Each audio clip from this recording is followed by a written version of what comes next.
Hyvät kuulijat, hyvät ystävät, kuvaan tämän videon täältä Euroopan parlamentista Your Finnish Friends ry:n energiakeräyksen tukemiseksi.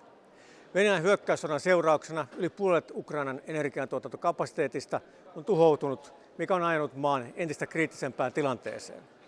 Energiaturvallisuus on yhteiskunnan kriittisten toimintojen ylläpitämisen peruspilari, ja tämä pilari on nyt Ukrainassa vakavasti uhattuna.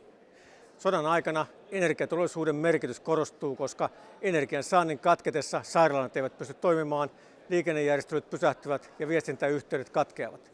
Tämä heikentää niin siviiliväestön kuin sotatoimien kestävyyttä. Venäjä on systemaattisesti tuhonnut useita Ukrainan voimalaitoksia.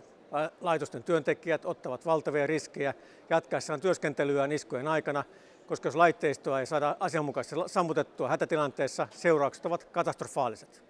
Elokuun lopussa Venäjä teki laajan iskun voimalaitoksiin ja se on johtanut jälleen mittaviin korjaustarpeisiin. Ukrainalaiset asiantuntijat ja kansalaiset ponnistelevat nyt äärirajoillaan ylläpitäkseen maan energiahuoltovarmuutta. Talven lähestyessä apua tarvitaan Ukrainassa entistäkin enemmän.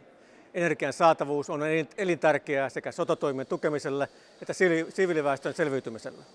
Sähkökatkot ovat jo nyt aiheuttaneet Ukrainalle vakavia haasteita kriittisen infrastruktuurin toiminnassa.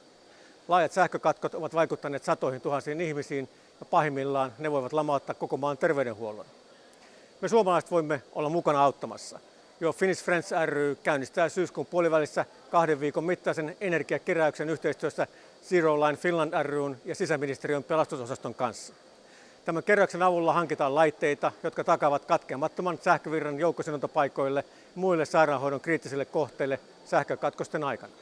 Tällä keräyksellä voidaan pelastaa ihmishenkiä ja siksi annan sille täydellinen tukeni. Kiitos.